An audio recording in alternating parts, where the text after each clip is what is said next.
기원전 73년 로마. 이 도시의 시민들은 점심을 먹으며 사람이 죽는 것을 구경했습니다. 검투사. 그들은 인간이 아니었습니다. 말하는 도구, 피를 흘리는 장난감.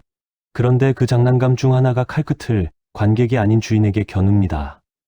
고작 70명의 노예가 부엌칼을 들고 일어섰을 때 로마는 비웃었습니다.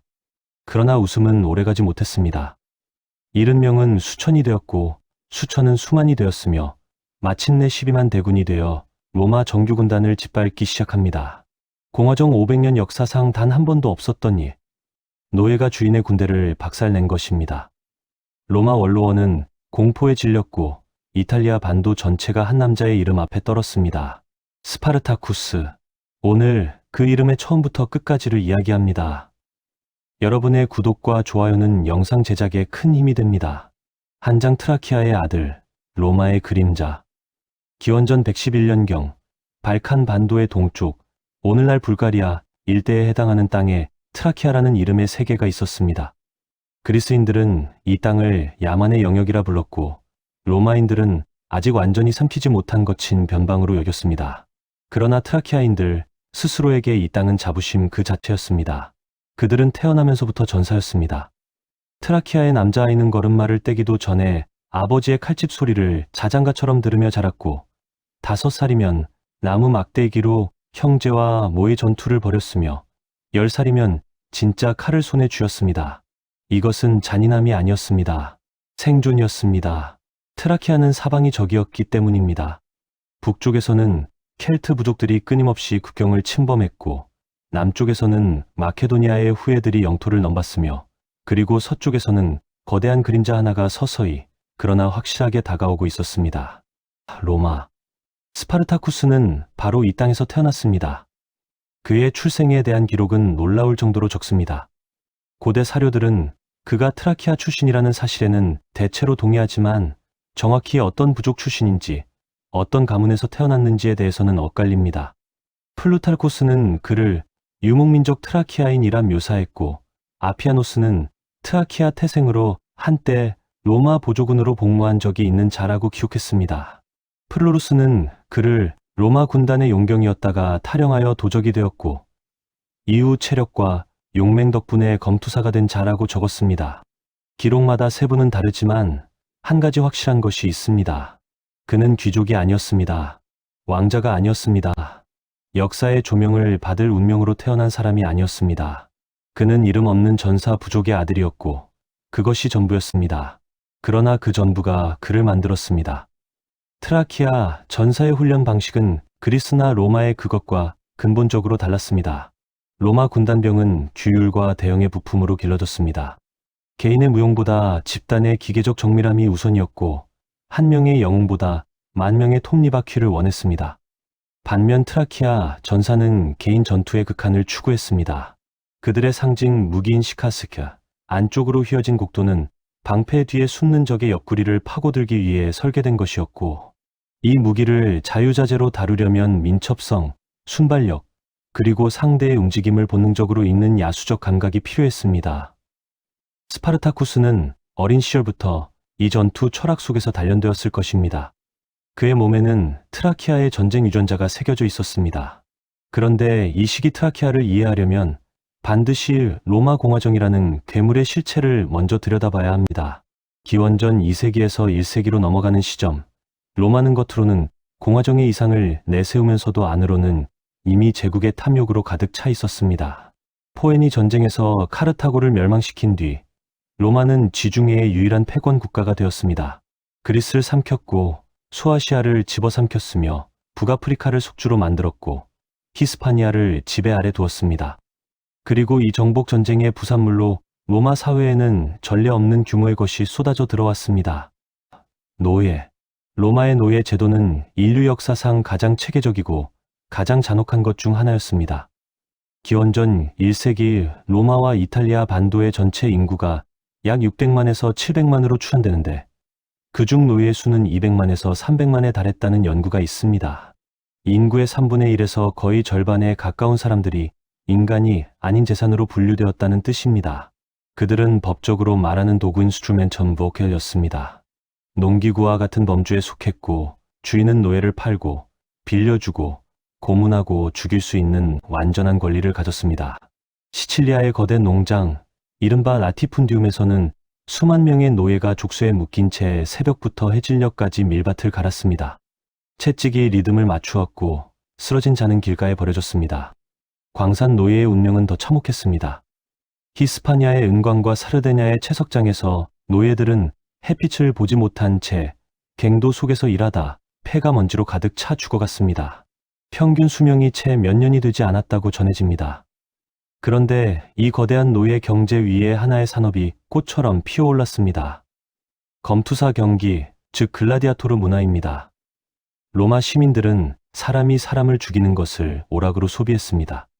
원래 검투사 경기는 귀족 장례식의 종교적 의식에서 출발했지만 공화정 말기에 이르면 그것은 완전히 정치적 도구이자 대중 엔터테인먼트로 변질되어 있었습니다. 야심찬 정치인은 자신의 임기를 높이기 위해 대규모 검투 경기를 개최했고 경기의 규모가 클수록 피가 많이 흐를수록 시민들의 환호는 커졌습니다. 검투사들은 루두슬루듀사 불리는 훈련소에서 길러졌습니다. 이 훈련소의 주인을 라니스타라네스테라 불렀는데 이들은 본질적으로 인간 가축을 사육하는 사업가였습니다. 전쟁 포로, 범죄자, 빚을 갚지 못한 자유인, 그리고 노예 시장에서 체격이 좋은 자들을 사들여 전투 기술을 가르치고 경기에 내보내 수익을 올렸습니다. 검투사의 가치는 오직 관중의 함성으로 측정되었고 관중의 함성은 오직 피의 양으로 결정되었습니다. 바로 이 세계 속으로 트라키아의 전사 스파르타쿠스가 끌려 들어갑니다. 정확한 경위는 역사가마다 다르게 전합니다. 아피아노스의 기록을 따르면 스파르타쿠스는 한때 로마 보조군 억슬리어로 복무했습니다. 로마는 정복지의 전사들을 보조병력으로 활용하는 전략을 즐겼었는데 트라키아인들은 특히 용맹하여 선호되는 병력이었습니다. 그러나 어떤 이유에서인지 탈영이었는지 반란 혐의였는지 아니면 단순히 군 계약이 끝난 뒤 정치적 변동에 휘말린 것인지 스파르타쿠스는 군에서 이탈하게 되고 결국 붙잡혀 노예의 신분으로 전락합니다. 자유전사에서 말하는 도구로 칼을 들고 싸우던 남자가 족쇄를 차게 된 것입니다. 그리고 그는 팔려갑니다. 이탈리아 남부 캄파니아 지방의 카푸아. 이 도시에 있는 렌툴루스 바티아투스라는 라니스타가 운영하는 검투사 훈련소로 카푸아는 당시 로마 세계에서 가장 유명한 검투사 양성도시 중 하나였습니다. 이곳의 훈련소에서 스파르타쿠스는 더 이상 트라키아의 전사가 아니었습니다. 그는 상품이었습니다. 번호가 매겨지고 체격이 측정되고 어떤 유형의 검투사로 훈련시킬지 분류되는 물건. 그러나 바티아투스의 훈련소 안에서 족쇄 아래에서 쇠창살 너머로 들려오는 관중의 함성 속에서 스파르타쿠스의 안에는 무언가가 천천히 타오르기 시작했습니다. 그것이 분노였는지 자유에 대한 갈망이었는지 아니면 인간으로서 마지막 남은 존엄이었는지는 알 수 없습니다. 다만 확실한 것은 그 불꽃은 꺼지지 않았다는 것입니다. 오히려 카푸아의 어둠 속에서 그것은 더 뜨겁게, 더 집요하게 타올랐습니다. 그리고 머지않아 그 불꽃은 로마 전체를 집어삼킬 대화제의 씨앗이 됩니다. 두장 카푸아의 지옥, 검투사라는 이름의 감옥, 카푸아의 검투사 훈련소, 렌툴루스 바티아투스의 루두스는 그 자체로 하나의 작은 감옥이었습니다. 높은 석격으로 둘러싸인 직사각형의 훈련장 중앙에는 모래가 깔려 있었고 그 모래 위에서 남자들은 매일 서로를 베고 찌르고 때리는 연습을 했습니다. 훈련장을 둘러싼 복도 양쪽으로는 좁은 감방들이 줄지어 있었는데 한 사람이 겨우 누울 수 있는 크기의 이 방들에는 창문이 없었습니다. 검투사들은 이 어둡고 축축한 공간에서 잠을 잤고 쇠문이 열리는 소리와 함께 끌려 나와 훈련을 받았으며 다시 쇠문이 닫히는 소리와 함께 어둠 속으로 돌아갔습니다. 이것이 매일의 전부였습니다. 훈련과 감금, 감금과 훈련. 그 사이에 끼어 있는 것은 보리죽 한 그릇과 채찍 자국뿐이었습니다. 바티아투스의 훈련소에는 다양한 출신의 남자들이 있었습니다. 갈리아에서 끌려온 켈트 전사, 게르마니아 숲에서 사로잡힌 거구의 야만인, 그리스 출신의 전쟁 포로, 시리아와 유대 지방에서 온 동방인, 그리고 스파르타쿠스와 같은 트라키아인. 그들은 서로 다른 언어를 말했고 서로 다른 신을 믿었으며 서로 다른 방식으로 싸웠습니다. 그러나 이 훈련소 안에서 그들에게는 단 하나의 공통점이 있었습니다. 모두 인간이 아니라는 것. 로마법 아래에서 그들은 주인의 재산이었고 그 재산의 유일한 용도는 관중 앞에서 피를 흘리는 것이었습니다. 검투사 훈련은 체계적이었습니다. 로마인들은 잔혹한 일조차도 놀라울 정도로 효율적으로 조직하는 능력이 있었습니다. 신입 검투사는 먼저 의사의 검진을 받았습니다. 체격, 근력, 반사신경, 부상 이력이 평가되었고 이 결과에 따라 어떤 유형의 검투사로 훈련받을지가 결정되었습니다. 무거운 갑옷과 큰 방패를 들고 싸우는 무르밀로, 그물과 삼지창을 무기로 쓰는 레티아리우스, 작은 원형 방패와 곡도를 사용하는 트라엑스. 스파르타쿠스는 트라키아 출신답게 트라엑스로 분류되었을 가능성이 높습니다. 트라엑스는 민첩성과 공격성을 극대화한 전투 스타일로 방어보다 회피와 반격에 의존했습니다.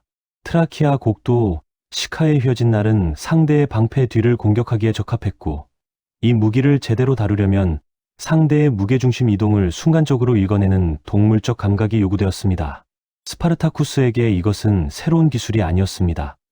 그의 몸에는 이미 트라키아의 전장에서 체득한 전투 본능이 새겨져 있었기 때문입니다. 그가 빠르게 두각을 나타냈으리라는 추정은 자연스럽습니다. 그러나 훈련소에서의 두각이란 결국 더 자주 경기장에 내보내진다는 뜻이었습니다. 그리고 경기장은 훈련소보다 훨씬 잔혹한 곳이었습니다. 검투사 경기의 실상을 이해하려면 우리가 영화에서 본 화려한 콜로세움의 이미지를 잠시 잊어야 합니다. 기원전 1세기의 검투 경기는 아직 콜로세움이 지어지기 훨씬 전의 일이며 대부분의 경기는 지방 도시의 포럼이나 임시로 세운 목조 원형 경기장에서 열렸습니다. 관중석은 거칠었고 관중은 더 거칠었습니다. 그들은 포도주에 취한 채 고함을 질렀고 피가 튈 때마다 환호했으며 쓰러진 검투사에게 엄지를 아래로 향해 사형을 요구했습니다. 검투사의 생사는 그 엄지손가락에 달려 있었고 그 엄지손가락의 방향은 오직 군중의 기분에 달려 있었습니다. 오늘 영웅이 내일 시체가 되는 곳. 그것이 경기장이었습니다. 스파르타쿠스는 이 경기장에서 살아남았습니다. 한 번이 아니라 여러 번. 얼마나 많은 경기를 치렀는지 정확한 기록은 남아있지 않지만 그가 본기를 일으킬 시점에 이미 훈련소 내에서 상당한 명성과 영향력을 가진 인물이었다는 사실은 여러 사료가 공통으로 전합니다. 이것은 단순히 그가 싸움을 잘했다는 것만을 의미하지 않습니다. 검투사 훈련소라는 공간은 본질적으로 서로를 죽여야 살 수 있는 구조였습니다. 동료가 곧 잠재적 적이었고 우정은 경기장의 모래 위에서 언제든 배신으로 변할 수 있었습니다. 이런 환경에서 신뢰와 영향력을 구축했다는 것은 스파르타쿠스가 단순한 전투 기계가 아니라 사람의 마음을 읽고 움직이는 능력을 가진 인간이었음을 시사합니다. 플루타르코스는 스파르타쿠스를 묘사하면서 매우 의미심장한 표현을 사용합니다. 그는 힘과 체력이 뛰어났을 뿐 아니라 지성과 교양에서도 그의 처지보다 훨씬 나은 수준이었으며 야만인이라기보다는 그리스인에 가까웠다. 이 문장은 로마 중심의 편견이 짙게 배어 있지만 그 편견을 걷어내면 핵심이 보입니다. 스파르타쿠스는 생각하는 전사였습니다. 그는 눈앞에 적을 베는 것뿐 아니라 자신이 처한 세계의 구조를 이해하고 있었습니다. 왜 자신이 여기에 있는지, 이 시스템이 어떻게 작동하는지, 그리고 이 시스템의 약점이 어디에 있는지를. 그리고 또 하나의 인물이 있었습니다. 사료에 따르면 스파르타쿠스에게는 트라키아 출신의 아내 혹은 동반자 여성이 있었습니다. 플루타르코스는 이 여성이 디오니소스 신의 여사제였다고 기록합니다. 그녀는 스파르타쿠스와 함께 노예로 잡혀와 같은 훈련소에 있었으며 어느 날 스파르타쿠스가 잠든 사이 그의 얼굴 주위를 뱀이 감싸고 있는 것을 목격하고 이것이 크고 두려운 힘의 징조이며 끝은 불행할 것이라고 예언했다 합니다. 이 일화를 역사적 사실 그대로 받아들일 필요는 없습니다. 그러나 이 기록이 전하는 본질적 메시지는 분명합니다. 스파르타쿠스 주변에는 이미 그가 범상치 않은 존재라는 인식이 형성되어 있었다는 것. 그리고 그 인식은 동료 노예들 사이에서 서서히 그러나 확실하게 퍼져나가고 있었다는 것입니다. 바티아투스의 훈련소 안에서 불만은 늘 끓고 있었습니다. 어떤 검투사 훈련소든 마찬가지였지만 카푸아의 이 루두스는 특히 가혹한 곳이었던 것으로 보입니다. 바티아투스는 더 많은 수익을 위해 더 많은 검투사를 더 빠르게 길러내려 했고 그만큼 훈련의 강도와 처우의 열악함은 극에 달했습니다. 검투사들은 보리와 콩으로 만든 거친 죽을 먹었는데 이것은 근육을 키우기 위한 고칼로리 식단이라기보다는 가장 싸게 가장 많이 먹일 수 있는 가축 사료에 가까웠습니다. 부상을 입으면 치료를 받기는 했지만 그것은 인간에 대한 배려가 아니라 비싼 투자 상품의 가치를 유지하기 위한 조치였습니다. 다리가 부러져 더 이상 싸울 수 없는 검투사는 치료 대신 처분의 대상이 되었습니다. 이 지옥 같은 일상 속에서 스파르타쿠스는 동료들과 은밀히 연결되기 시작합니다. 그의 곁에는 두 명의 갈리아인이 있었습니다. 크릭수스와 오이노마우스. 크릭수스는 갈리아 출신의 거구로 화산 같은 성격의 소유자였습니다. 그는 분노로 가득 차 있었고 그 분노를 숨기려 하지 않았습니다. 오이노마우스에 대해서는 기록이 더 적지만 그 역시 갈리아 출신의 전사로서 크릭수스와 함께 봉기의 핵심 인물이 됩니다. 이 세 남자가 정확히 언제 어떤 계기로 탈출을 모의하기 시작했는지는 알 수 없습니다. 아마도 그것은 한순간의 결심이 아니라 오랜 시간에 걸친 절망의 축적이었을 것입니다. 또 한 번의 동료의 죽음, 또 한 번의 채찍질, 또 한 번의 경기장에서의 생존. 그 하나하나가 쌓이고 쌓여 마침내 임계점에 도달한 것입니다. 약 200명의 검투사가 탈출 모의에 가담했다고 전해집니다. 200명. 하나의 훈련소에서 200명이 비밀을 공유했다는 것은 놀라운 일이자 동시에 그들의 절박함이 얼마나 극한에 달했는지를 보여주는 증거이기도 합니다. 비밀은 사람 수에 비례하여 세워나가기 마련이고 200명이 공유하는 비밀은 이미 비밀이 아닙니다. 실제로 계획은 사전에 발각되었습니다. 누군가가 밀고 한 것입니다. 200명의 대탈출은 물거품이 될 뻔했습니다. 그러나 여기서 스파르타쿠스의 진면목이 드러납니다. 계획이 발각되었다는 사실을 알게 된 순간 보통의 인간이라면 공포에 사로잡혀 주저앉았을 것입니다. 발각된 탈출 모의의 결말은 뻔했기 때문입니다. 주동자는 십자가에 못 박히고 나머지는 채찍형이나 광산 노동형에 처해질 것이었습니다. 그러나 스파르타쿠스는 주저앉는 대신 결단했습니다. 기다릴 수 없다면 지금 당장 움직이는 수밖에 없다고. 완벽한 계획이 무너졌다면 불완전한 채로라도 실행하는 것이 앉아서 죽음을 기다리는 것보다 낫다고. 이 순간의 판단이 역사를 바꿉니다. 발각 직후 스파르타쿠스와 약 70여 명의 검투사들은 훈련소의 부엌으로 돌진합니다. 무기고는 이미 잠겨 있었습니다. 그래서 그들이 손에 쥔 것은 칼이 아니라 부엌칼과 꼬챙이, 고깃덩이를 자르던 식도와 불을 피우던 쇠막대였습니다. 검투사로서 수년간 갈고 닦은 전투 기술을 부엌 도구에 실어 그들은 경비병들에게 덤벼들었습니다. 경비병들은 이 갑작스러운 폭발에 제대로 대응하지 못했습니다. 훈련소의 벽을 넘은 70명의 남자들은 난생 처음 족쇄 없는 발로 카프와의 거리를 달렸습니다. 그리고 도주 중에 그들은 우연히 혹은 운명처럼 검투사 무기를 실은 수레 한 대와 마주칩니다. 그 수레에서 진짜 검과 방패, 투구를 손에 쥔 순간 그들은 더 이상 도망치는 노예가 아니었습니다. 무장한 전사였습니다. 기원전 73년 여름의 문턱. 카프와의 훈련소 벽 너머로 뛰쳐나온 70명의 남자들. 그들의 손에는 피 묻은 부엌칼과 약탈한 검이 들려 있었고 그들의 앞에는 로마 공화정이라는 거대한 벽이 서 있었습니다. 아무도 예상하지 못했습니다. 이 70명이 로마 역사상 가장 거대한 공포의 시작점이 되리라는 것을. 세장 베수비오의 포도넝쿨, 로마가 떨기 시작하다. 카프와의 성벽을 넘어 쏟아져 나온 70여 명의 검투사들은 본능적으로 남쪽을 향해 달렸습니다. 목적지는 하나였습니다. 베수비오 산. 나폴리만을 내려다보는 이 거대한 화산은 당시에는 아직 분화의 공포를 세상에 드러내기 전이었습니다. 폼페이를 삼킬 그 재앙은 150년 뒤의 일입니다. 기원전 73년에 베수비오는 울창한 포도밭과 야생 덤불로 뒤덮인 비옥한 산이었고 정상부 근처에는 깊이를 알 수 없는 분화구가 거대한 움푹 팬 그릇처럼 자리 잡고 있었습니다. 스파르타쿠스는 이 산을 거점으로 택했습니다. 높은 지형은 방어에 유리했고 산등성이의 숲은 응신처를 제공했으며 무엇보다 로마의 정규군이 대형을 갖추고 올라오기에는 지형이 너무 험했습니다. 검투사 출신 전사 70명이 평지에서 로마 군단과 맞서는 것은 자살이었지만 산 위에서 좁은 길목을 지키며 싸우는 것은 가능성이 있었습니다. 이 판단 하나에서 이미 스파르타쿠스의 군사적 직관이 드러납니다. 그런데 베수비오 산에 자리를 잡은 뒤 예상치 못한 일이 벌어지기 시작합니다. 사람들이 몰려든 것입니다. 탈출한 검투사 70명의 소식은 캄파니아, 지방의 노예들 사이에서 들불처럼 퍼져나갔습니다. 농장에서 채찍에 맞으며 밀을 수확하던 노예, 귀족의 저택에서 하인으로 부려지던 간의 노예, 목장에서 가축처럼 살던 목동 노예.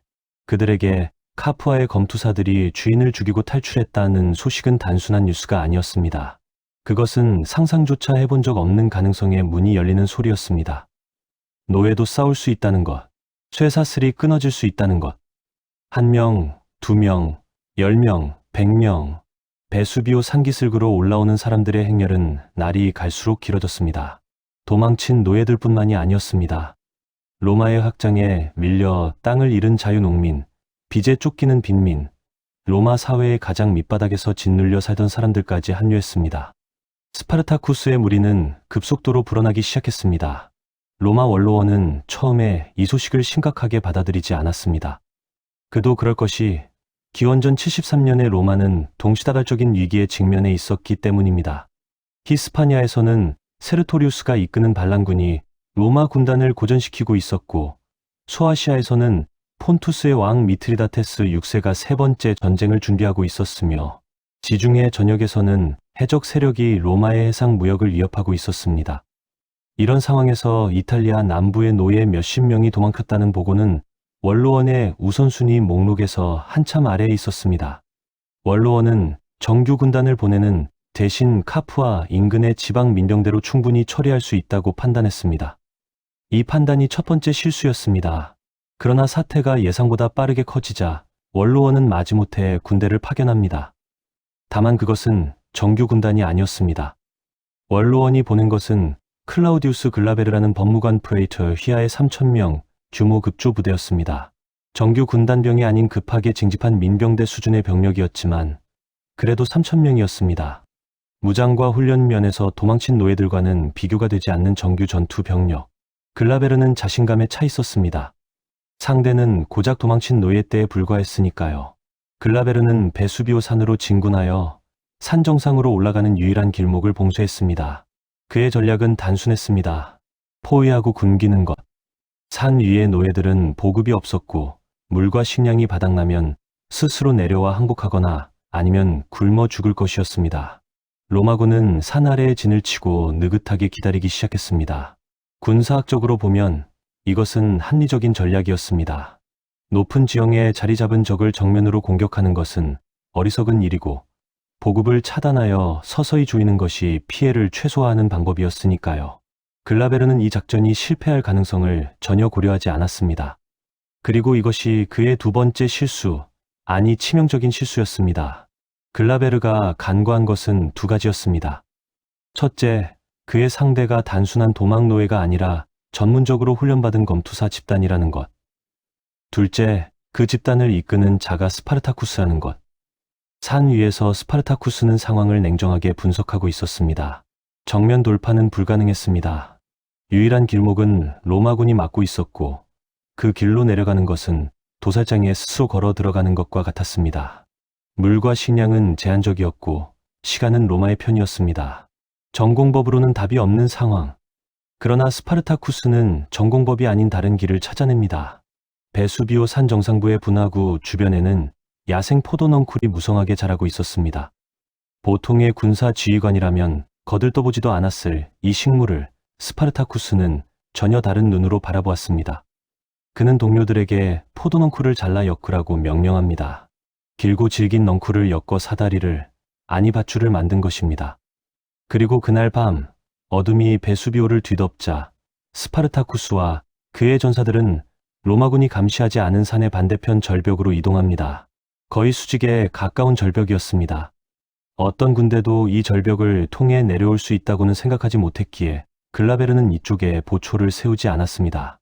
바로 그 불가능한 절벽을 포도넝쿨 밧줄에 매달려 한 명씩 소리를 죽이며 70명의 검투사들이 내려갔습니다. 이 장면을 상상해 보십시오. 한밤중에 베수비오, 달비 달의 검은 절벽에 매달린 남자들의 실루엣. 야생 포도넝쿨이 체중을 견디지 못해 삐걱대는 소리.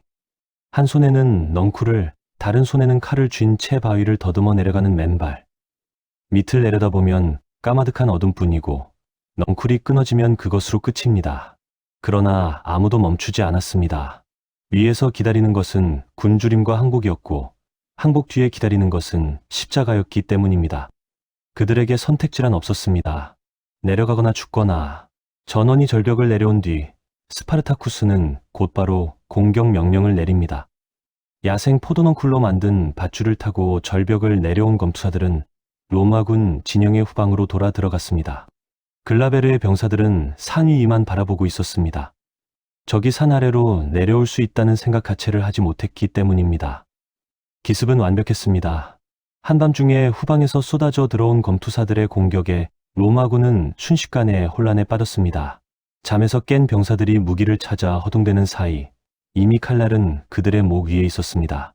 글라베르의 3,000명은 괴멸적 타격을 입었고 글라베르 자신은 간신히 목숨만 건져 도주했습니다. 진영에 남겨진 로마군의 무기, 갑옷, 식량, 천막 모든 것이 스파르타쿠스의 전리품이 되었습니다. 이 승리의 의미는 단순한 전술적 성공을 넘어섭니다. 그것은 심리적 핵폭탄이었습니다. 도망친 노예가 로마의 군대를 이겼다. 이 소식이 이탈리아 반도 전역에 퍼져나갔을 때 그 파급력은 상상을 초월하는 것이었습니다. 노예들에게는 희망이 되었고 로마 시민들에게는 불안이 되었으며 원로원에게는 수치가 되었습니다. 그러나 원로원은 아직도 사태의 심각성을 제대로 인식하지 못했습니다. 글라베르의 패배를 지휘관계인의 무능으로 치부하고 두 번째 부대를 파견합니다. 이번에는 푸블리우스 바리니우스라는 법무관이 이끄는 병력이었습니다.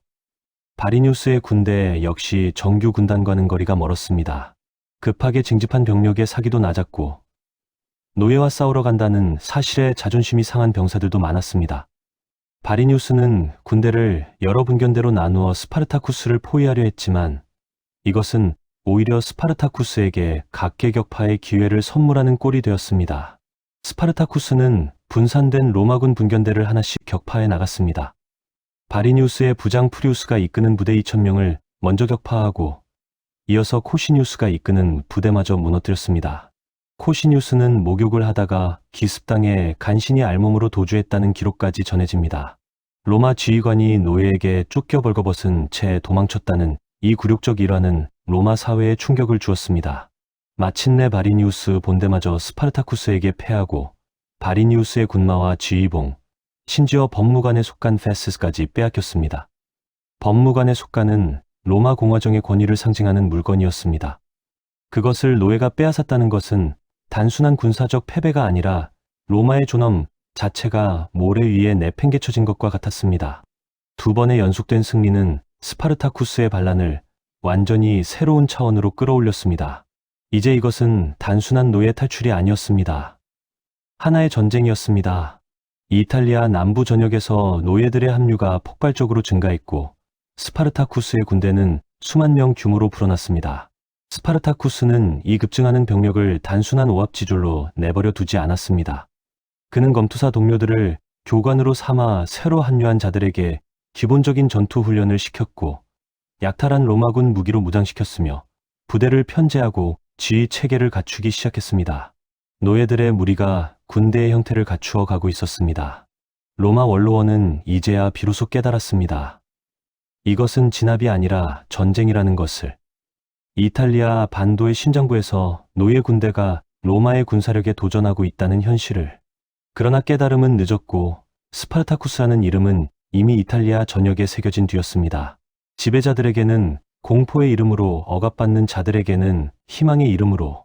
트라키아에서 태어나 카푸아에서 검투사로 길러진 한 남자가 포도농쿨 밧줄 하나로 역사의 무대 위에 올라선 순간이었습니다. 내장 노예의 군단, 로마의 심장을 향해.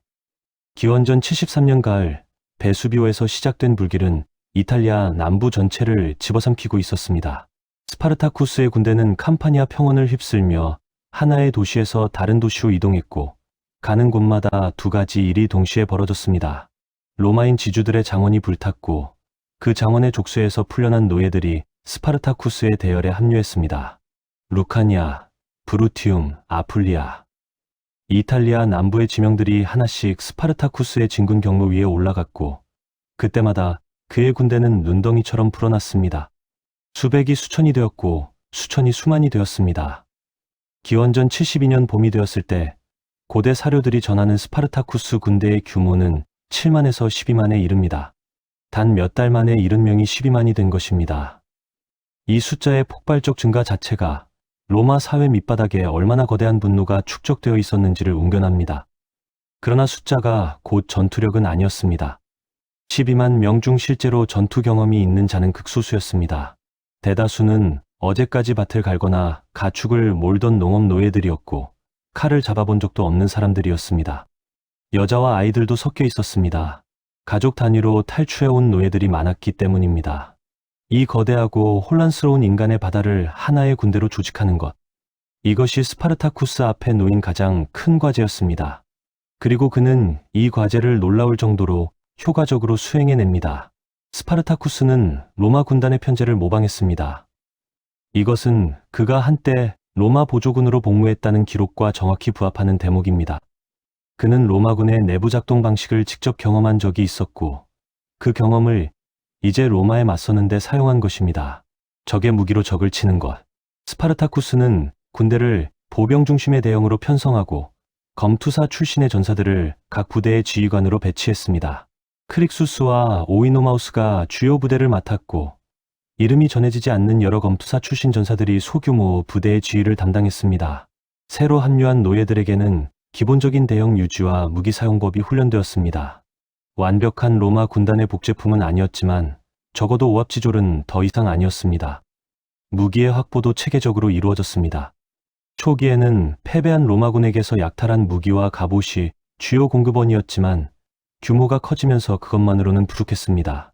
스파르타쿠스는 점령한 도시의 대장간을 가동시켜 무기를 자체 생산하기 시작합니다. 플루타르코스는 스파르타쿠스가 상인들에게 철과 청동을 구매하고 대가를 지불했다고 기록합니다. 이 세부 사항은 사소해 보이지만 실은 매우 중요합니다.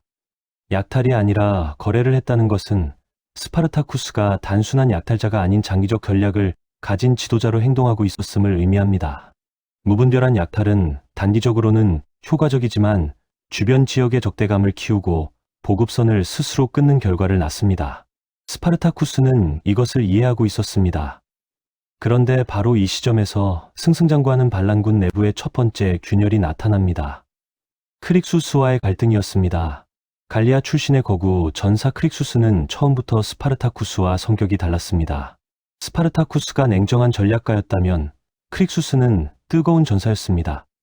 스파르타쿠스가 장기적 생존을 고민했다면 크릭수스는 눈앞의 복수에 불탔습니다. 이 성격 차이는 전략적 노선의 충돌로 이어집니다. 스파르타쿠스의 전략적 구상은 사료에 따라 해석이 다르지만 가장 유력한 것은 이탈리아 반도를 북상하여 알프스를 넘어 갈리아와 트라키아로 돌아가자는 것이었습니다. 로마와 정면으로 싸워 이기겠다는 것이 아니라 로마의 지배권 밖으로 탈출하여 자유를 확보하겠다는 현실주의적 판단이었습니다. 스파르타쿠스는 알고 있었습니다. 지금의 승리가 영원할 수 없다는 것을. 로마가 본격적으로 정규 군단을 투입하면 훈련과 장비에서 열세인 노예 군대가 장기전을 버틸 수 없다는 것을. 지금 이길 수 있을 때 이탈리아를 떠나야 한다. 이것이 스파르타쿠스의 판단이었습니다. 그러나 크릭수스는 동의하지 않았습니다. 왜 도망쳐야 하는가? 우리는 로마를 이겼다. 한 번이 아니라 여러 번 이겼다. 로마의 군대를 박살냈고 로마의 지휘관을 쫓아냈고 로마의 권위를 짓밟았다. 그런데 왜 우리가 달아나야 하는가? 남쪽으로 가자. 이탈리아 남부의 부유한 도시들을 약탈하자. 로마인들에게 당한 것의 100배를 되돌려주자. 크릭수스의 이 주장은 논리적으로는 위험했지만 감정적으로는 강력했습니다. 수년간 혹은 수십 년간 채찍에 맞고 굶주리고 인간 이하의 취급을 받아온 노예들에게 복수라는 단어는 이성보다 깊은 곳을 건드렸습니다. 알프스를 넘어 고향으로 돌아가자는 스파르타쿠스의 말은 현명했지만 크릭수스의 남아서 싸우자는 외침은 가슴을 뛰게 만들었습니다. 전쟁에서 병사들의 마음을 움직이는 것은 종종 현명한 전략이 아니라 뜨거운 감정입니다. 기원전 72년 초 크릭수스는 약 3만 명의 갈리아인과 게르만인 추종자들을 이끌고 스파르타쿠스의 본대에서 분리됩니다. 이 분열은 반란군 전체의 운명을 뒤흔드는 결정적 사건이었습니다.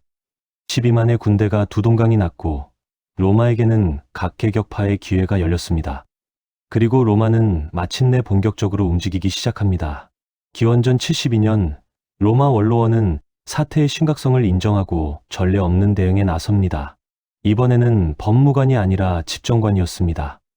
공화정 로마에서 집정관은 최고위 관직이며 집정관이 직접 군대를 이끈다는 것은 국가 차원의 전쟁을 의미했습니다. 원로원은 그해의 두 집정관 루키우스 갤리우스 푸블리콜라와 그나이우스 코르넬리우스 렌툴루스 클로디아누스에게 각각 군단을 맡겨 출정시킵니다. 두 명의 집정관이 동시에 출전하는 것은 한니발 전쟁 이후 거의 전례가 없는 일이었습니다. 로마가 이 노예 반란을 얼마나 심각하게 받아들이기 시작했는지를 보여주는 대목입니다. 집정관 갤리우스의 군단은 먼저 분리된 크릭수스를 표적으로 삼았습니다. 아플리아 지방의 가르가누스 산 인근에서 크릭수스의 3만 군대와 갤리우스의 로마 군단이 격돌합니다. 결과는 크릭수스의 참패였습니다. 3만 명 중 2만이 전사했고 크릭수스 자신도 이 전투에서 목숨을 잃습니다. 스파르타쿠스와 함께 카푸아의 어둠 속에서 탈출을 모의했던 갈리아의 전사, 복수의 불꽃으로 타오르던 남자. 그의 최후는 그가 선택한 길의 결말이었습니다. 머리로 싸워야 할 전쟁을 가슴으로 싸운 데가 스파르타쿠스가 들었을 이 소식의 무게를 상상해 봅니다. 동료의 죽음에 대한 슬픔, 자신의 판단이 옳았다는 쓴 확인, 그리고 이제 로마의 전체 병력이 자신에게 집중되리라는 냉혹한 계산이 동시에 그의 머릿속을 스쳤을 것입니다. 크릭수스를 격파한 뒤 두 집정관의 군단은 이제 스파르타쿠스의 본대를 향해 수렴합니다. 갤리우스는 남쪽에서, 렌툴루스는 북쪽에서, 양쪽에서 동시에 조여오는 협공이었습니다. 로마의 입장에서는 완벽한 전략이었습니다. 도망치는 노예 군대를 남북에서 포위하여 한 번에 분쇄한다. 그런데 스파르타쿠스는 이 위기에서 군사적 천재성의 진면목을 보여줍니다. 그는 전군을 이끌고 북쪽의 렌툴루스 군단을 향해 돌진합니다. 협공이 완성되기 전에 한쪽을 먼저 격파하겠다는 것. 각계격파의 교과서적 시행이었습니다.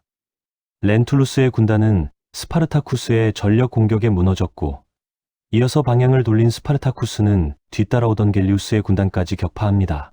두 명의 집정관이 이끄는 두 개의 정규 군단을 연속으로 격파한 것입니다. 이것은 더 이상 놀라움의 영역이 아니었습니다. 충격이었습니다.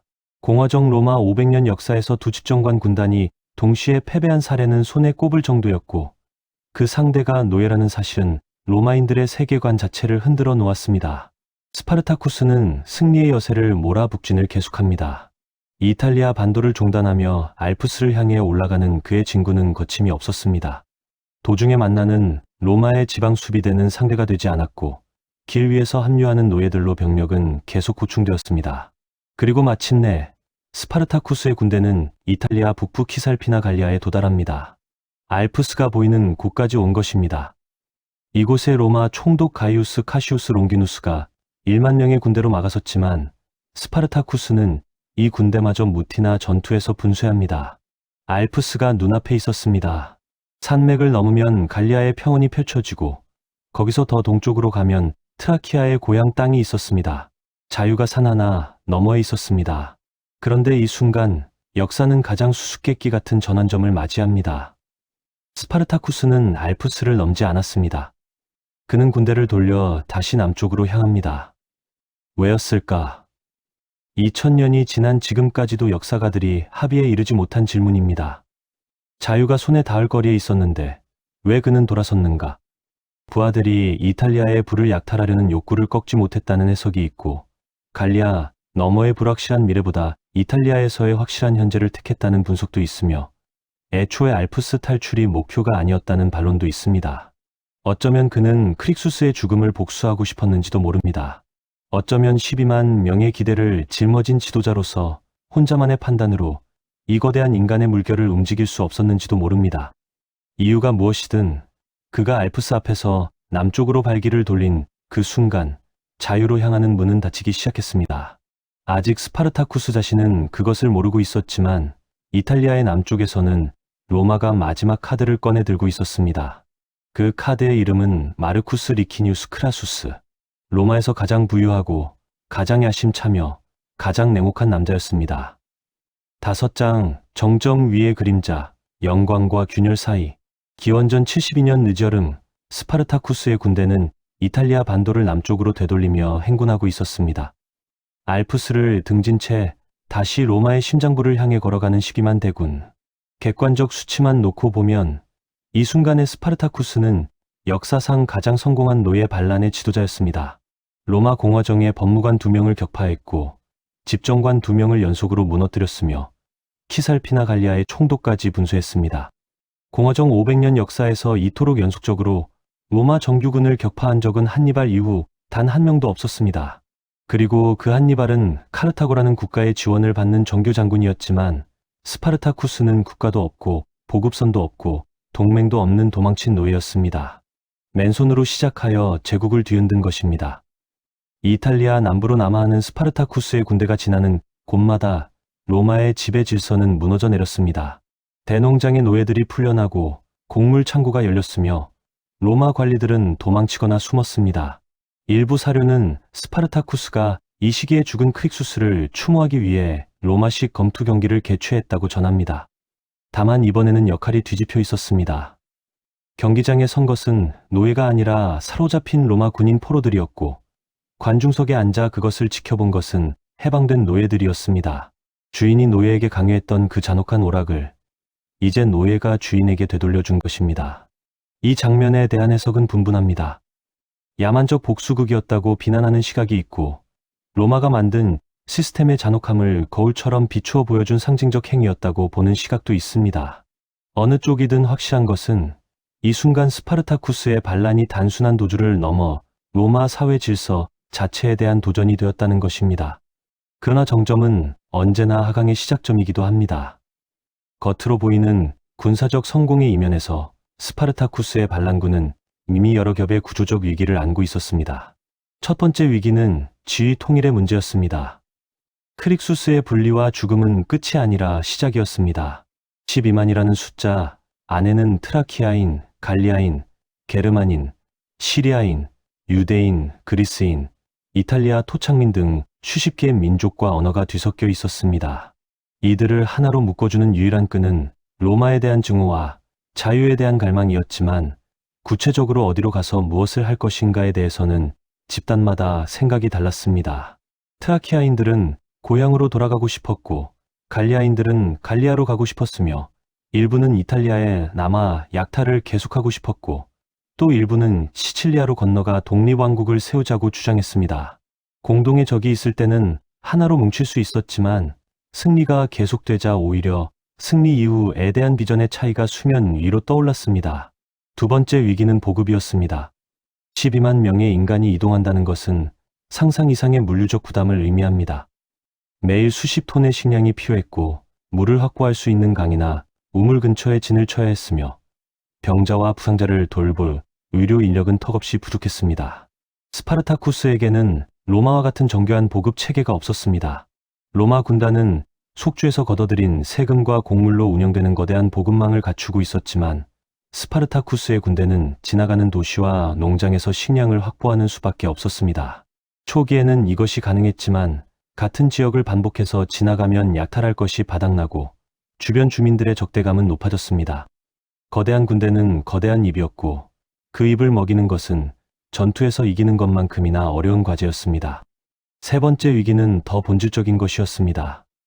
목표의 부재. 스파르타쿠스는 알프스 앞에서 돌아섰습니다. 그렇다면 이제 어디로 가는 것입니까? 로마를 공격할 것입니까? 그것은 불가능에 가까웠습니다. 로마는 난공불락의 성벽으로 둘러싸인 거대한 도시였고 공성전은 스파르타쿠스의 군대가 가장 약한 분야였습니다. 이탈리아 남부에 머물며 계속 싸울 것입니까? 그것은 로마의 무한한 인적 자원과 정면으로 소모전을 벌이겠다는 뜻이었고 장기적으로 승산이 없었습니다. 시칠리아로 건너갈 것입니까? 그것은 해상 수송이라는 또 다른 난제를 의미했습니다. 어디로 가든 막다른 골목이었습니다. 스파르타쿠스는 이 딜레마를 인식하고 있었을 것입니다. 전술의 천재가 전략의 벽 앞에서 고뇌하는 순간 개별 전투에서는 이길 수 있었지만 전쟁 전체를 이길 방법이 보이지 않았습니다. 그리고 이 모든 내부 위기 위에 외부에서 거대한 그림자가 다가오고 있었습니다. 마르쿠스 리키니우스 크라수스. 기원전 72년 가을 로마 원로원은 두 집정관의 연이은 패배의 충격을 받고 마침내 최후의 수단을 꺼내듭니다. 크라수스에게 특별 사령관의 권한과 함께 6개 군단, 약 4만에서 5만 명의 대병력을 맡긴 것입니다. 크라수스는 당시 로마에서 가장 부유한 사람이었습니다. 술라의 독재 시절 숙청된 귀족들의 재산을 헐값에 매입하여 천문학적 부를 축적한 인물이었고, 그 부를 바탕으로 정치적 영향력을 키워온 야심가였습니다. 그에게 스파르타쿠스 토벌은 군사적 임무인 동시에 정치적 기회였습니다. 폼페이우스와 경쟁하던 크라수스에게 로마를 공포에 빠뜨린 노예 반란을 진압하는 영웅이 되는 것은 권력의 정점으로 가는 디딤돌이었습니다. 크라수스는 전임자들과는 근본적으로 다른 인물이었습니다. 글라베르나 바리니우스처럼 노예를 우습게 보지 않았고, 두 집정관처럼 성급하게 전투를 서두르지도 않았습니다. 그는 먼저 자신의 군대를 정비하는 것부터 시작합니다. 그리고 그 정비 방식은 로마군 특유의 잔혹한 효율성을 그대로 보여줍니다. 크라수스가 부임했을 때 그의 군단병들 사이에는 노예 군대에 대한 공포가 퍼져 있었습니다. 두 집정관의 패배 소식은 병사들의 사기를 바닥까지 떨어뜨렸고, 일부 부대는 명령을 거부하거나 전투에서 도주하기도 했습니다. 크라수스는 이 공포를 더 큰 공포로 덮어 씌웁니다. 10분의 1형 디스메이시오. 로마군 역사상 가장 잔인한 군율 중 하나인 이 형벌을 크라수스는 부활시켰습니다. 전투에서 도주한 부대의 병사들을 10명씩 한 조로 나누고 제비를 뽑아 한 명을 선발한 뒤 나머지 9명이 그 한 명을 몽둥이로 때려 죽이게 하는 것입니다. 동료가 동료를 죽이는 이 끔찍한 의식은 군단 전체에 하나의 메시지를 각인시켰습니다. 적 앞에서 도망치면 적보다 더 무서운 것이 뒤에서 기다리고 있다고. 이 냉혹한 조치 이후 크라수스의 군단은 완전히 다른 군대가 되었습니다.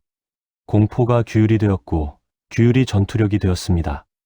크라수스는 이 재편된 군대를 이끌고 스파르타쿠스를 향해 남하합니다. 그의 전략은 단순하지만 치명적이었습니다. 정면 결전을 서두르지 않고 스파르타쿠스의 군대를 이탈리아 반도의 남쪽 끝으로 몰아넣는 것, 포위하고 고립시키고 보급을 차단하고 서서히 조여나가는 것.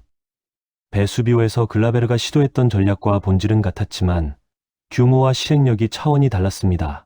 글라베르는 3,000명으로 산 하나를 포위하려 했지만 크라수스는 5만 명으로 반도의 끝자락 전체를 봉쇄하려 했습니다. 스파르타쿠스는 남하를 계속하여 이탈리아 반도의 최남단 레기움 인근까지 도달합니다. 그의 시선은 바다 건너 시칠리아를 향해 있었습니다. 시칠리아는 불과 수십 년 전에 두 차례의 대규모 노예 반란이 일어났던 섬이었습니다. 제1차 시칠리아 노예전쟁 기원전 13만 5132년과 제2차 시칠리아 노예전쟁 기원전 10만 4100년의 기억이 아직 살아있는 땅. 스파르타쿠스는 이 섬으로 건너가면 현지의 노예들이 합류할 것이고 바다라는 천연 방벽이 로마군의 추격을 막아줄 것이라고 계산했을 수 있습니다. 그는 킬리키아 해적들과 접촉하여 해상 수송을 교섭합니다. 해적들은 대가를 받고 수송에 동의했습니다. 이탈리아 남쪽 끝에서 시칠리아까지는 메시나 해협을 가로지르는 짧은 거리, 충분히 가능한 계획이었습니다.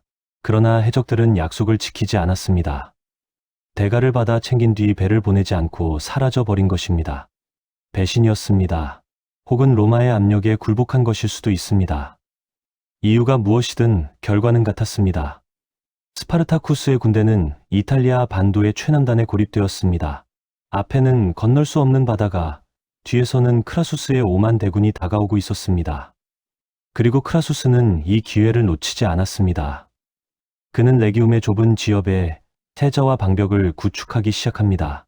폭 약 55km, 깊이 4.5m의 해저와 그 뒤로 높은 토벽, 반도의 끝자락을 가로지르는 이 거대한 차단선은 스파르타쿠스의 군대를 완전히 가두어 놓기 위한 것이었습니다. 로마 공병대의 무시무시한 토목 능력이 빚어낸 거대한 감옥, 바다와 해자 사이에 갇힌 12만 명의 노예들. 식량은 바닥나기 시작했고 탈출구는 보이지 않았습니다. 카프아의 훈련소에서 시작된 자유를 향한 질주가 이탈리아 반도 끝자락의 막다른 골목에서 멈추려 하고 있었습니다.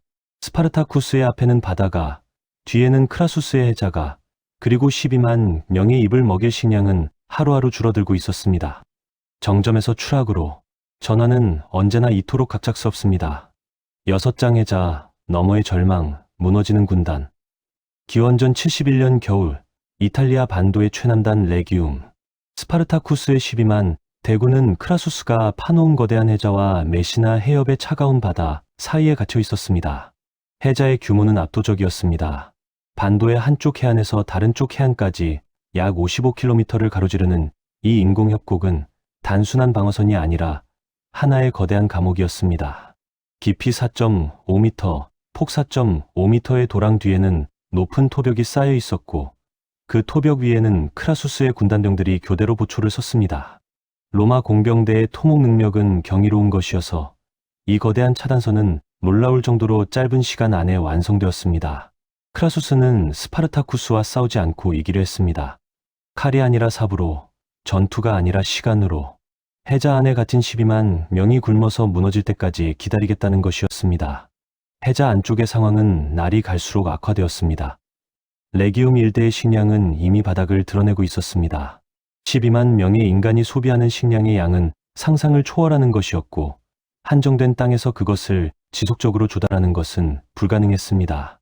가축은 도살되어 사라졌고 곡물 창고는 텅 비었으며 들판의 풀뿌리까지 캐먹는 지경에 이르렀습니다. 굶주림은 군대의 가장 근본적인 적입니다. 아무리 용맹한 전사도 배가 고프면 칼을 들 힘이 없고 아무리 카리스마 넘치는 지도자도 부하들의 빈 위장을 채워주지 못하면 신뢰를 잃습니다. 스파르타쿠스의 군대 안에서 불만의 소리가 커지기 시작했습니다. 왜 알프스에서 돌아온 것인가? 왜 시칠리아로 가지 못한 것인가? 왜 우리는 여기 갇혀 있는가? 이 질문들은 스파르타쿠스를 향한 것이었고 그가 내놓을 수 있는 답은 점점 줄어들고 있었습니다. 설상가상으로 크라수스의 포위망 바깥에서는 로마에 더욱 유리한 상황이 전개되고 있었습니다. 원로원은 크라수스의 작전과 별개로 추가 병력을 투입하기로 결정합니다. 히스파니아에서 세르토리우스 반란을 진압하고 귀환 중이던 그나이우스 폼페이우스 마그누스에게 이탈리아로 급행하라는 명령이 내려졌고 동시에 제3차 미트리다테스 전쟁에서 돌아오는 마르쿠스 루쿨루스에게도 브린디시움으로 상륙하라는 지시가 떨어졌습니다. 세 방향에서 로마의 군대가 스파르타쿠스를 향해 수렴하고 있었습니다. 남쪽에서는 크라수스의 해자가, 북서쪽에서는 폼페이우스가, 동쪽에서는 루쿨루스가. 시간은 철저하게 로마의 편이었습니다. 기다리면 기다릴수록 포위망은 촘촘해지고 스파르타쿠스의 선택지는 좁아질 뿐이었습니다. 스파르타쿠스는 이 사실을 알고 있었습니다. 그는 분명히 알고 있었습니다. 여기서 더 지체하면 끝이라는 것을. 크라수스 하나도 벅찬데 폼페이우스와 루쿨루스까지 합류하면 그 어떤 기적도 불가능하다는 것을. 살 길은 하나뿐이었습니다. 해자를 돌파하는 것. 불가능해 보이는 그 벽을 뚫고 나가는 것. 베수비오의 절벽을 포도넘쿨로 내려왔던 그때처럼 불가능을 가능으로 뒤집는 것. 스파르타쿠스에게는 그것밖에 남지 않았습니다. 기원전 71년 겨울의 어느 밤, 스파르타쿠스는 작전을 실행합니다. 폭설이 내리는 밤이었다고 전해집니다. 하늘에서 쏟아지는 눈이 시야를 가리고 매서운 바람 소리가 다른 소리를 삼키는 그런 밤, 스파르타쿠스는 병사들에게 나뭇가지와 흙, 동물의 사체, 돌멩이 등 손에 닿는 모든 것을 모으게 했습니다. 그리고 해자의 한 구간을 집중적으로 메우기 시작합니다. 인간이 파놓은 도랑을 인간이 다시 메우는 원초적이고 무식한 방법이었지만 12만 명의 인력이 한 지점에 집중되면 불가능한 것도 아니었습니다. 나뭇가지가 쏟아져 들어가고 흙이 뿌려지고 그 위에 또 나뭇가지가 쌓이고 눈보라 속에서 묵묵히 해자를 메우는 수만 명의 실루엣. 크라수스의 보초병들이 이상을 감지했을 때 이미 해자의 한 구간은 사람이 건널 수 있을 만큼 메워져 있었습니다. 스파르타쿠스의 군대는 이 돌파구를 통해 해자 너머로 쏟아져 나갔습니다. 전군이 탈출한 것은 아니었습니다. 혼란 속에서 뒤처진 부대도 있었고 돌파 과정에서 크라수스의 군단과 교전하며 상당한 사상자가 발생했습니다. 그러나 스파르타쿠스의 본대는 포위망을 뚫고 나왔습니다. 또다시 불가능을 해낸 것입니다. 베수비오에서 포도넘쿨로 절벽을 내려왔을 때처럼 모두가 불가능하다고 생각한 것을 해냈습니다. 크라수스의 치밀한 포위 전략이 일격에 무너진 순간이었습니다. 그러나 이번에는 탈출 이후의 상황이 이전과 달랐습니다. 해자를 돌파하는 과정에서 스파르타쿠스의 군대는 심각한 타격을 입었습니다. 병력 손실도 컸지만 더 치명적인 것은 군대의 결속력이 무너지기 시작했다는 것입니다. 해자 탈출 직후 또 한 번의 분열이 일어납니다. 갈리아인과 게르마닌으로 구성된 대규모 부대가 스파르타쿠스의 지위를 이탈하여 독자적으로 행동하기 시작한 것입니다. 크릭수스의 분리에 이은 두 번째 분열이었습니다. 이들의 지도자는 간니쿠스와 카스투스라는 인물이었는데 사료에 따르면 이들은 크릭수스의 노선을 계승한 자들로 약탈과 복수를 우선시했습니다. 스파르타쿠스가 아무리 전체를 통제하려 해도 다양한 민족과 언어로 구성된 이 거대한 집단을 하나의 의지 아래 묶어두는 것은 한계에 다다르고 있었습니다. 카수스는 이 분열을 즉각 파고들었습니다. 그는 분리된 간니쿠스와 카스투스의 부대를 먼저 공격합니다. 루카니아 지방에서 벌어진 이 전투에서 간니쿠스와 카스투스의 군대는 괴멸당합니다. 약 1만 2천에서 3만 명이 전사했다고 전해지며 간니쿠스와 카스투스 모두 이 전투에서 목숨을 잃었습니다. 크릭수스에 이어 간니쿠스와 카스투스까지 카푸아에서 함께 탈출했거나 초기에 합류한 핵심 지휘관들이 하나둘 사라져 가고 있었습니다. 스파르타쿠스의 주위가 점점 비어가고 있었습니다. 이 시점에서 스파르타쿠스의 내면을 상상해 봅니다. 그는 이제 무엇을 느끼고 있었을까요? 카푸아의 어둠 속에서 부엌칼을 들고 일어섰을 때 그는 이런 미래를 예상했을까요? 자유를 위해 시작한 싸움이었는데 자유는 점점 멀어지고 동료들은 하나씩 쓰러지고 있었습니다. 12만이었던 군대는 전투와 분열과 탈영으로 줄어들어 이제 6만에서 7만 수준이었습니다. 여전히 작지 않은 숫자였지만 전성기의 절반이었고 남은 병력의 사기도 이전 같지 않았습니다. 패배의 소식이 연이어 들려오고 보급은 불안정하며 앞날은 불투명했습니다. 스파르타쿠스는 이 상황에서 마지막 전략적 시도를 합니다. 남쪽이 막히고 서쪽 바다는 건널 수 없으니 동쪽으로 방향을 틀어 브린디시움 항구를 향해 진군하기로 한 것입니다. 브린디시움은 이탈리아 반도 동남쪽 끝에 위치한 항구 도시로 그리스와 동방으로 가는 해상 관문이었습니다. 이곳에서 배를 확보하여 바다를 건너면 트라키아로 혹은 로마의 지배가 미치지 않는 동방 어딘가로 탈출할 수 있다는 계산이었을 것입니다. 시칠리아 행이 해적들의 배신으로 무산된 뒤 이것이 남은 유일한 탈출 경로였습니다. 그러나 브린디시움에 도착하기도 전에 최악의 소식이 날아듭니다. 마르쿠스 루쿨루스의 군대가 이미 브린디시움에 상륙했다는 정보가 들어온 것입니다. 동쪽 탈출로마저 막혀버렸습니다. 남쪽은 바다, 서쪽도 바다, 동쪽은 루쿨루스, 그리고 뒤에서는 크라수스가 쫓아오고 있었습니다. 북쪽에서는 폼페이우스의 군단이 내려오고 있었습니다. 사방이 적이었습니다. 도망칠 곳이 없었습니다. 브린디시움 행이 좌절된 순간 스파르타쿠스의 선택지는 사실상 하나로 수렴되었습니다. 싸우는 것. 더 이상 도망칠 곳이 없다면 남은 것은 돌아서서 맞서는 것뿐이었습니다.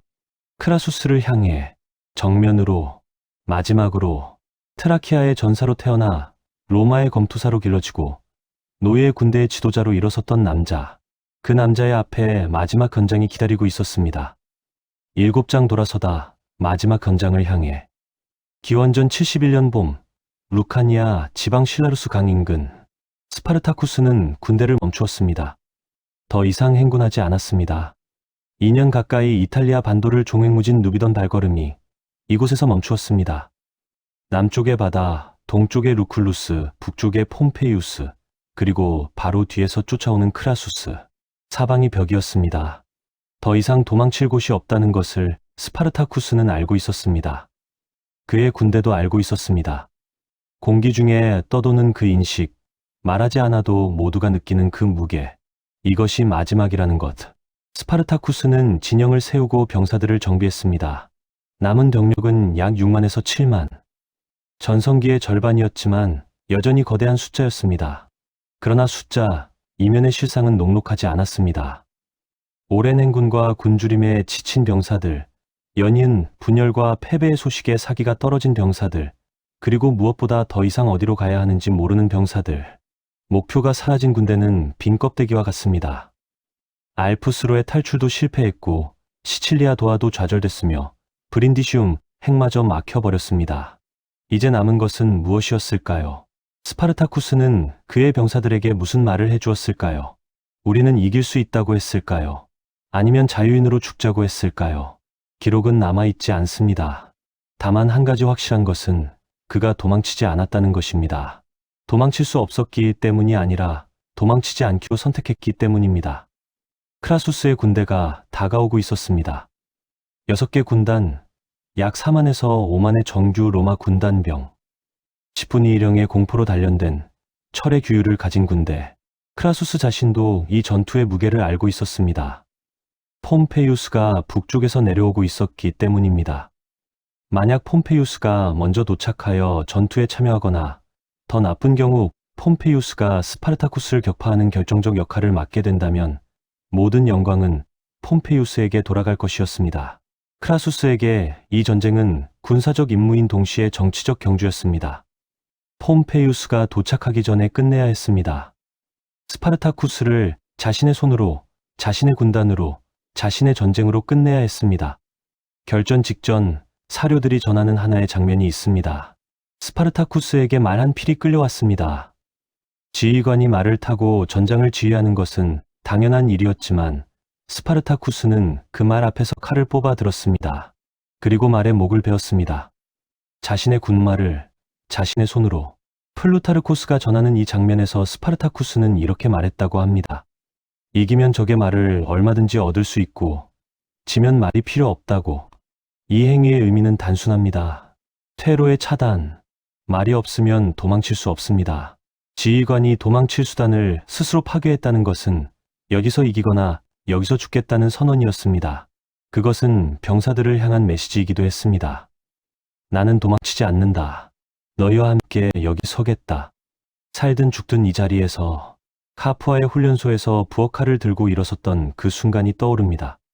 그때도 퇴로는 없었습니다. 발각된 계획, 기다릴 수 없는 상황, 불완전해도 지금 움직이는 수밖에 없다는 판단. 그리고 2년이 지난 지금 다시 같은 자리에 서 있습니다. 퇴로 없음. 다만 달라진 것이 하나 있었습니다. 카프아에서는 70명이었지만 지금은 수만 명의 목숨이 그의 어깨 위에 놓여 있다는 것. 그리고 카프아에서는 상대가 훈련소 경비병이었지만 지금은 로마 공화정 최강의 군단이라는 것. 전투가 시작되었습니다. 실라루스 강 유역의 평원에서 두 군대가 격돌합니다. 이 전투의 세부적인 전개의 과정은 고대 사료마다 약간씩 다르게 기록되어 있지만 전체적인 그림은 일치합니다. 스파르타쿠스의 군대는 전력을 다해 크라수스의 군단에 돌격했습니다. 이것은 정교한 전술적 기동이 아니라 모든 것을 걸고 한 번에 밀어붙이는 총력전이었습니다. 우회도 없고 매복도 없고 기만도 없었습니다. 정면에서 정면으로, 힘 대 힘으로, 목숨 대 목숨으로. 그것은 전쟁이라기보다 충돌에 가까웠습니다. 두 개의 거대한 인간 파도가 평원 위에서 부딪힌 것입니다.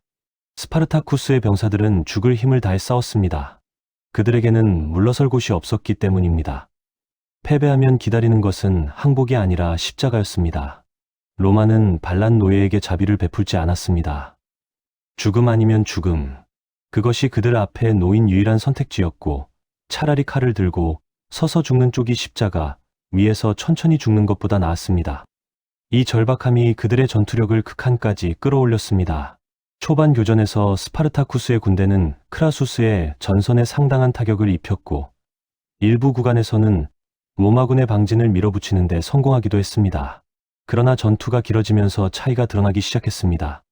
그것은 용기의 차이가 아니었습니다. 시스템의 차이였습니다. 로마 군단은 교대가 가능했습니다. 전열의 병사가 지치면 뒤에서 새로운 병사가 앞으로 나왔고 부상자는 후방으로 빠져 치료를 받았습니다. 이 회전 시스템은 로마 군단의 핵심 강점이었고 장시간의 전투에서 진가를 발휘했습니다. 반면 스파르타쿠스의 군대에는 이런 체계가 부족했습니다. 최전선의 전사가 쓰러지면 그 자리를 채우는 것은 훈련이 덜 된 후방의 병사였고 시간이 지날수록 전선의 질은 떨어졌습니다. 게다가 크라수스의 군단은 완전한 중무장 보병이었지만 스파르타쿠스의 병사 중 상당수는 여전히 불완전한 무장 상태였습니다. 약탈한 로마 갑옷을 입은 자도 있었지만 가죽 조끼 하나에 나무 방패 만든 자도 있었고 빈손에 가까운 자도 있었습니다.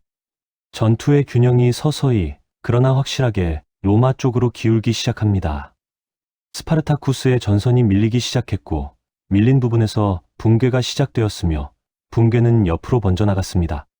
전선의 한 곳이 무너지면 연쇄적으로 다른 곳도 무너지는 것은 고대 전투의 보편적 패턴이었습니다. 스파르타쿠스의 군대는 점차 밀려났고 밀려나면서 대형이 흐트러졌으며 흐트러진 대형은 다시 밀려나는 악순환에 빠졌습니다. 이 와중에 스파르타쿠스는 무엇을 하고 있었는가? 사료들은 일치된 목소리로 하나의 장면을 전합니다. 스파르타쿠스는 크라수스를 찾고 있었습니다. 전장의 혼란 속에서 피와 먼지와 비명 사이를 뚫고 그는 크라수스를 향해 돌진하고 있었습니다. 적 총사령관의 목을 베면 전세를 뒤집을 수 있다.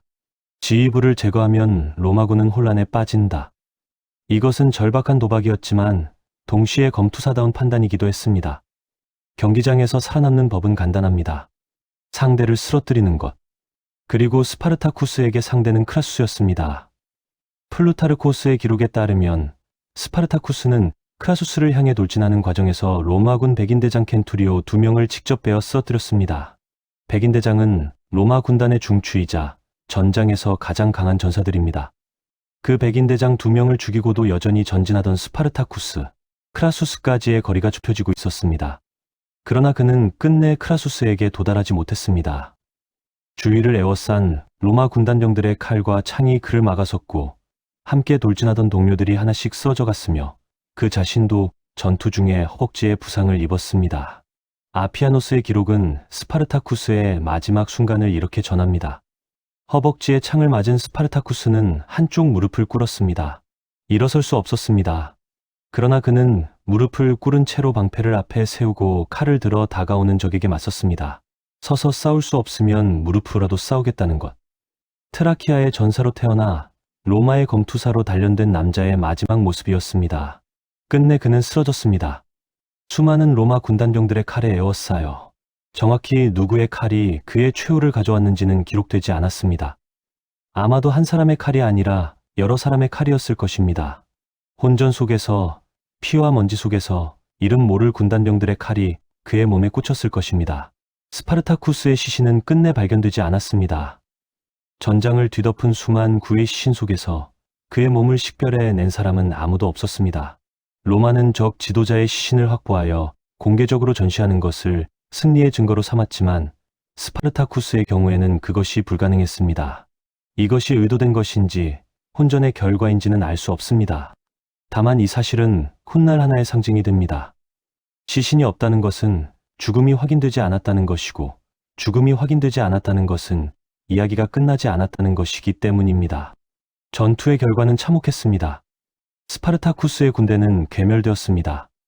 전장에는 수만 구의 시신이 뒹굴었고 살아남은 자들 중 일부는 산속으로 흩어져 도주했습니다. 크라수스의 군단은 잔존 병력을 추격하며 소탕전을 벌였고 도주한 노예들 중 약 5,000명이 북쪽으로 달아나다 마침 남아하던 폼페이우스의 군대와 마주칩니다. 폼페이우스는 이 도주령들을 전멸시킨 뒤 원로원에 서한을 보냈습니다. 크라수스가 전투에서 이겼을지 모르나 전쟁의 뿌리를 뽑은 것은 자신이라고. 크라수스가 우려했던 일이 정확히 벌어진 것입니다. 이 정치적 공방은 훗날 크라수스와 폼페이우스의 오랜 경쟁 관계를 더욱 격화시키고 결국 카이사르를 포함한 제2차 산두동치라는 역사적 사건으로 이어집니다. 그러나 그 모든 정치적 후일담보다 먼저 크라수스가 세상에 보여준 것이 있었습니다. 카푸아에서 로마로 이어지는 아피아가도, 로마 공화정의 가장 오래되고 가장 유명한 도로, 그 도로 양쪽에 십자가가 세워지기 시작했습니다. 8장 6,000개의 십자가, 그리고 영원히 죽지 않는 이름. 기원전 71년 봄에서 여름으로 넘어가는 어느 날, 카푸아에서 로마로 향하는 아피아 가도 위에 망치 소리가 울려 퍼지기 시작했습니다. 한 번, 두 번, 세 번. 쇠못이 나무를 뚫고 살을 관통하는 소리. 그 소리는 하루 종일 멈추지 않았고 다음 날에도, 그 다음 날에도 계속되었습니다. 크라수스는 실라루스 전투에서 사로잡은 포로 6,000명을 십자가에 못 박으라고 명령했습니다. 카푸아에서 로마까지 약 200km에 달하는 도로의 양편에 십자가가 줄지어 세워졌습니다. 한쪽에 3,000개, 반대편에 3,000개. 도로를 걸어가는 사람은 좌우 어디를 바라보든 십자가 위에서 천천히 죽어가는 인간의 몸을 보아야 했습니다. 십자가형은 로마가 고안한 가장 잔혹한 처형 방식이었습니다.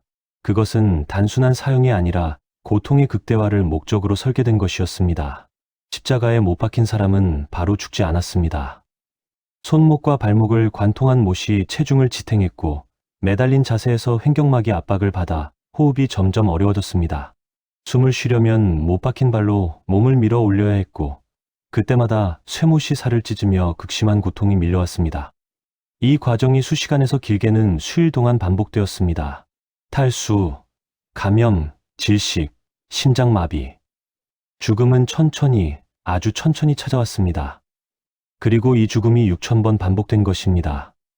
아피아 가도 위에서, 로마 시민들이 매일 오가는 그 길 위에서 크라수스가 이 잔혹한 전시를 선택한 이유는 명확했습니다. 메시지였습니다.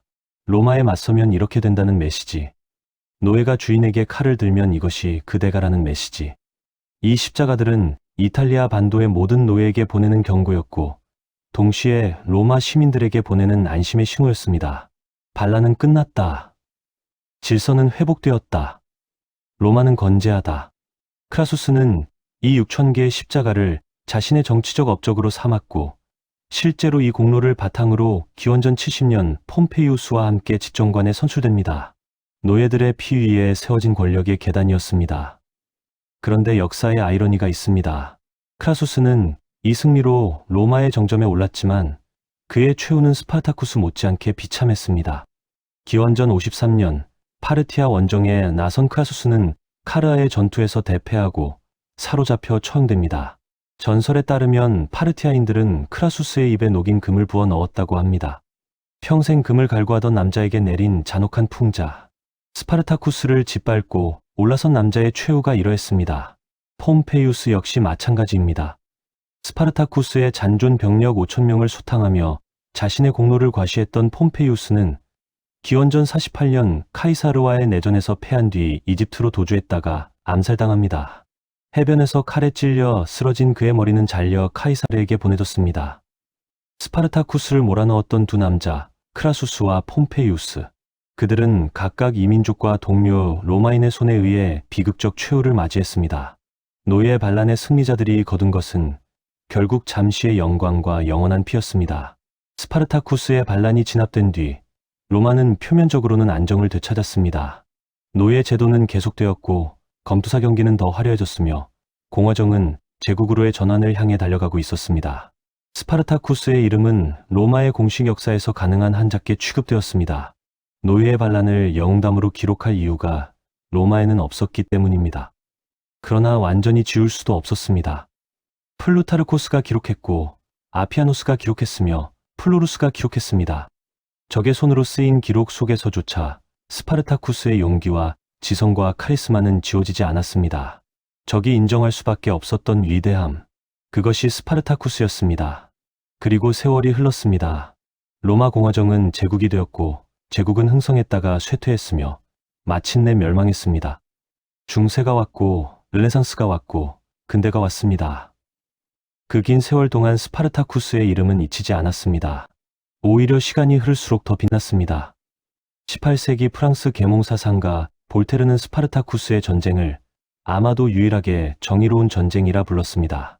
19세기 마르크스와 엥겔스는 스파르타쿠스를 고대 프롤레타리아트의 가장 훌륭한 대표자라 칭했고, 마르크스는 개인적으로 스파르타쿠스를 고대 세계 전체에서 가장 멋진 남자라고 표현했습니다.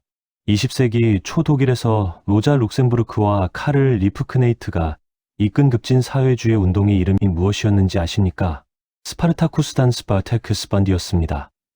2000년 전 로마에서 죽은 노예의 이름이 20세기 유럽의 혁명운동의 깃발로 걸린 것입니다. 스파르타쿠스는 왜 이토록 오래 기억되는 것일까요? 그가 승리했기 때문이 아닙니다. 그는 졌습니다. 그의 군대는 괴멸되었고 그의 동료들은 십자가에 못 박혔으며 그가 꿈꾸었을 자유는 실현되지 못했습니다. 군사적 관점에서 스파르타쿠스의 반란은 실패한 전쟁입니다. 그런데도 그의 이름이 2000년을 살아남은 이유는 그가 보여준 것이 승리가 아니라 가능성이었기 때문입니다. 가장 낮은 곳에서도 일어설 수 있다는 가능성, 쇠사슬이 영원하지 않다는 가능성, 인간이라면 누구든 자유를 향해 싸울 수 있다는 가능성. 스파르타쿠스는 그 가능성을 자신의 몸으로 증명했습니다. 70명의 부엌칼로 시작하여 12만 대군으로 로마를 뒤흔들었으며 2년간 공화정 최강의 군대를 연파했습니다. 그것이 패배로 끝났다 해도 그가 증명한 가능성만은 패배하지 않았습니다. 아피아 가도의 6,000개 십자가는 오래전에 썩어 사라졌습니다. 크라수스의 이름은 역사 교과서의 한 줄로 남았고 폼페이우스의 업적은 카이사르의 그림자에 가려졌습니다. 그러나 스파르타쿠스의 이름은 살아 있습니다. 책에서, 영화에서, 혁명가들의 연설에서, 그리고 자유를 꿈꾸는 모든 사람들의 마음속에서 기원전 111년경 트라키아의 이름 없는 부족에서 태어나 로마의 노예가 되었고 검투사로 길러졌으며 부엌칼 하나로 일어나 제국을 뒤흔든 남자. 그의 시신은 끝내 발견되지 않았습니다. 어쩌면 그래서인지도 모릅니다. 시신이 없으니 무덤도 없고 무덤이 없으니 끝도 없습니다. 스파르타쿠스는 묻히지 않았기에 영원히 죽지 않았습니다. 그리고 지금 이 순간에도 세계 어딘가에서 부당한 쇠사슬 아래 신음하는 누군가가 2000년 전 한 남자의 이름을 기억하고 있을 것입니다. 그 이름이 들려주는 단 하나의 메시지. 일어설 수 있다고. 인간은 일어설 수 있다고. 스파르타쿠스. 끝까지 시청해 주셔서 감사합니다. 항상 행복한 나날이 되시기 바랍니다.